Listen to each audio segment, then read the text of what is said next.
Les informations en bref, bonsoir. Les Seychelles progressent dans l'indice de perception de la corruption. Le pays se hisse à la 18e place mondiale et consolide ainsi sa position de leader en Afrique subsaharienne. Le président Wivell Ramkalawan a salué la performance remarquable du pays pour 2024. Le président des Seychelles, Wevaloum Kalawan, a salué la progression du pays dans l'indice de perception de la corruption de 2024, où les Seychelles atteignent la 18e place mondiale avec un score de 72 sur 100. Une avancée notable par rapport à 2023, où le pays affichait un score de 71, confirmant ainsi une tendance à l'amélioration constante depuis 2012. Le chef de l'État a souligné que cette réussite reflète l'engagement du gouvernement, des institutions et du peuple séchellois en faveur de la transparence, de la responsabilité et de la bonne gouvernance.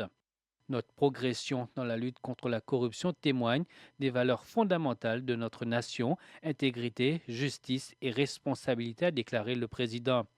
Il a également rendu hommage aux efforts des agences anticorruption, des institutions publiques, de la société civile et du secteur privé pour promouvoir une culture de transparence. Tout en célébrant cette avancée, le président a réaffirmé la détermination des Seychelles à poursuivre les réformes et à renforcer les mécanismes de prévention. Cette progression est en partie attribuée aux affaires criminelles très médiatisées actuellement devant la justice, ainsi qu'aux mesures gouvernementales visant à accroître la transparence, notamment en matière d'information sur les responsables des sociétés offshore.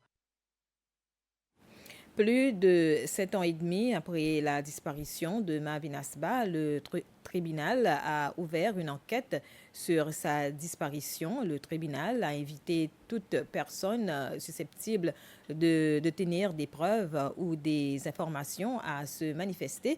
Pour rappel, selon les informations recueillies, c'est dans la nuit du 29 juin 2017 que Mavin a été vue pour la dernière fois.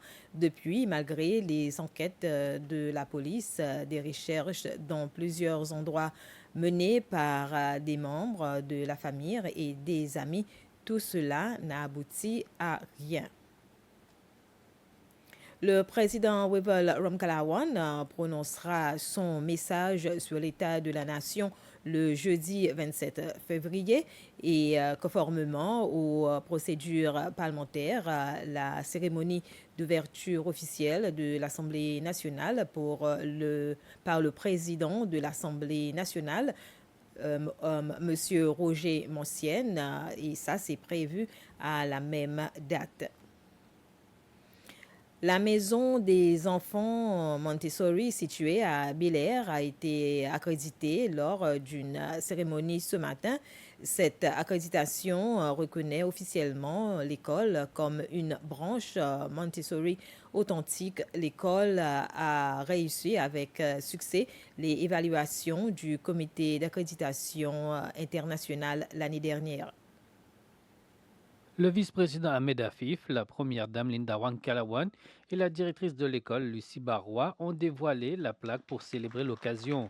Lors de la cérémonie qui s'est tenue à l'école, les parents, les enseignants, les partenaires gouvernementaux et les membres de la communauté ont reçu davantage d'informations sur la philosophie et les pratiques éducatives mises au point par l'école. L'établissement a été créé en 1997, mais c'est il y a 2 ans que la directrice de l'école a eu l'idée de faire accréditer son école pour rejoindre la communauté des établissements Montessori à travers le monde. Le concept des écoles Montessori, c'est d'encourager l'indépendance des jeunes étudiants. À Bel Air, l'établissement scolarise 84 enfants de 2 ans à 11 ans. La directrice prévoit d'agrandir l'école afin d'accueillir davantage de jeunes enfants à l'avenir. Et voilà, c'était les informations. Bref, merci de votre attention.